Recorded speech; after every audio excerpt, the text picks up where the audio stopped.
Right guys, welcome back to the channel. So we got some very interesting news about what's happening with the Sweet Baby Inc. website. It has gone down, as in I am right now going to their official website and you get a 408 timeout request, which means that your browser is trying to send a request to the server which Sweet Baby Inc. is on, and the server is not responding, as it does not return you the website, which means that one of two things: either the website is down or the website has been completely erased. So could be either of the options, down for maintenance or something. So there's a ton of speculation on what has happened. Has Sweet Baby Inc. actually shut down, or they are rebranding to something new? Now, there are actually two rumors flying online. The first one is the most obvious one, that Sweet Baby Inc. is done, as in they lost their contracts because lots of their games in which they were involved basically flopped. Now, we have the list of all the games, which is quite extensive, and the majority of these games either flopped or still they're not making any proper revenue. The second option is that some people are saying that what they are doing is they are potentially rebranding into something different and working with companies behind the scene so they cannot be seen by people publicly. So they will literally go undercover, so to speak.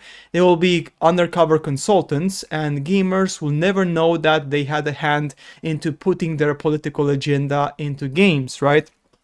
Now, let's just see, for example, some games which were influenced by Sweet Baby Inc. And all of these games, funny enough, guess what happened with them?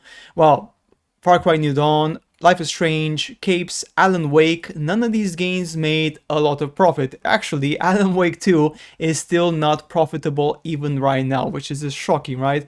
Then we have more stuff like Unknown 9 Awakening. I mean, this one was a massive flop. The game flopped, and the maximum concurrent players was like something like 300 people, which was just shocking. Suicide Squad killed the Justice League. That one was also quite a big one. People rejected it completely, right? We have more. Tales of Kenzera, Zao, Gotham Knights, Flintlock, The Siege, also a massive flop.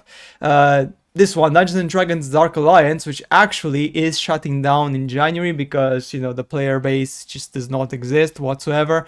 So there's been quite a lot of games which were influenced by Sweet Baby Inc.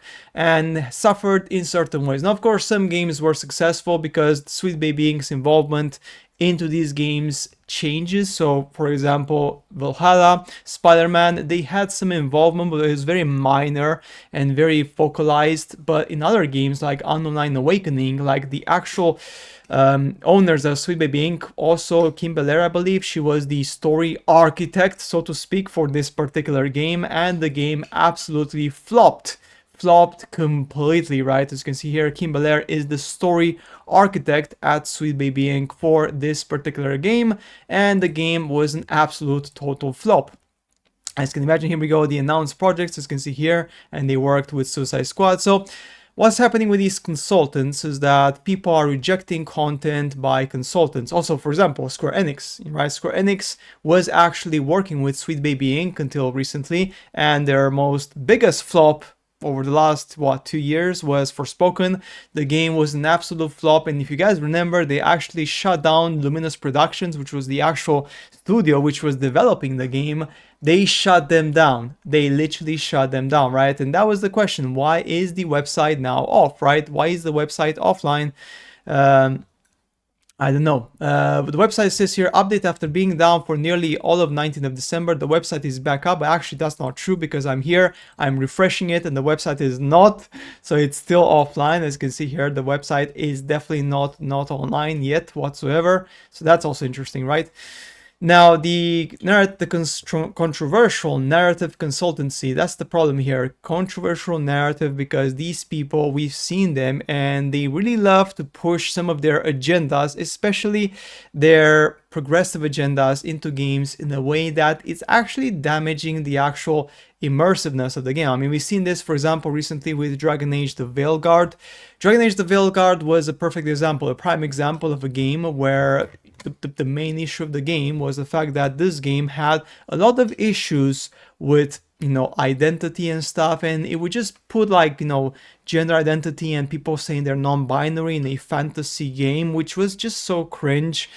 Maybe you like it, maybe you think it's not cringe, but when I play a medieval fantasy game where the concept of people identifying as non-binary didn't really exist in the actual setting of the fantasy game, and then you see that in the dialogues, it just brings cringe. Like, it just completely kicks you out of the immersion and sends you back to 2022, 2023, 2024, where people are using that as a political way to push their agenda, right? Which is quite crazy in a video game, right? Like, that's the problem. Now, additionally, after the squad killed the Flash, Captain Boomerang urinated on his corpse. So overall, the game became a notorious flop. This is obviously the Sweet Baby Inc. game. Killer Suicide Squad, as you remember, right? After Spider-Man 2 release, players began examining Sweet Baby Inc. and Bel-Air more closely. They discovered speeches in Bel-Air's encouraged people to terrify. And this is the thing, many people don't know this, but she actually said this. She actually said this on YouTube. You can go to YouTube and see the video yourself.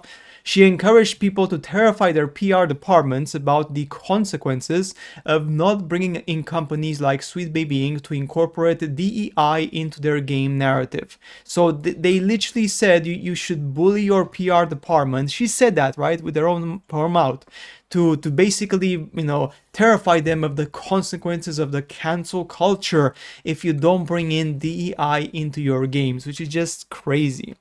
In response, a Steam user named Kraburtsk took matters into his own hands by creating a Steam creator group called the Sweet Baby Inc. Detected. This group aimed to inform players which games Sweet Baby Inc. influence, allowing those who oppose its efforts to make more informed purchasing decisions. Sweet Baby Inc., a group of game journalists, criticized Kraburtsk, labeling his creator tool as a hate campaign. Hate campaign just for basically listing the games which are influenced by this consultant company, right? Before attempting to have his Steam account removed, and this happened. Right? This you can see the tweets. I mean, the tweets were all over the Twitter. I mean, it's everywhere. Everyone knows about this. The media press is still saying that Sweet Baby Inc. was the victim of a harassment campaign. However, it was the actual employees of Sweet Baby Inc. who wanted to basically remove this person's account, like Kabutsk, this guy here, right? They wanted to completely remove his account from Steam just because he created a list, a curator list of games which had involvement with Sweet Baby Inc. And apparently that's illegal, that's abuse, that's like harassment, effectively. It's just how crazy that is, right? As in, these people, they want to put their agenda in everything, and that's the problem. And are you surprised? Like, for example, in the AAA games, the Game Awards, like 2024, right? All of the games, AAA games, were Asian games. We have Black Myth Wukong, we have Final Fantasy, we have Metaphor Fantasio, we have just one Western game, which was Balatro, and that's it, right? That was the only Western game. All of the other Western games, none of them, literally none of them made it to anything. None of them amounted to anything. That's the problem, right? Because people are tired of having politics shoved down their games, and that's the problem. This is why we have this issue.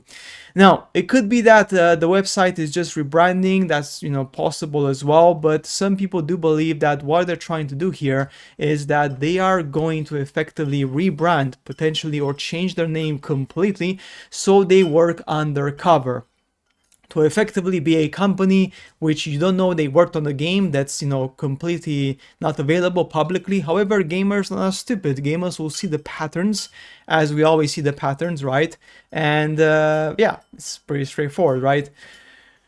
Sweet Baby Inc. CEO Kim Bel-Air reflects on the company backlash, says anti-DEI critics are coming together under the rallying cry of far-right supremacy. So now, if you're against the DEI shoving down your games, you are a far-right supremacist. There we go, right? So there it is.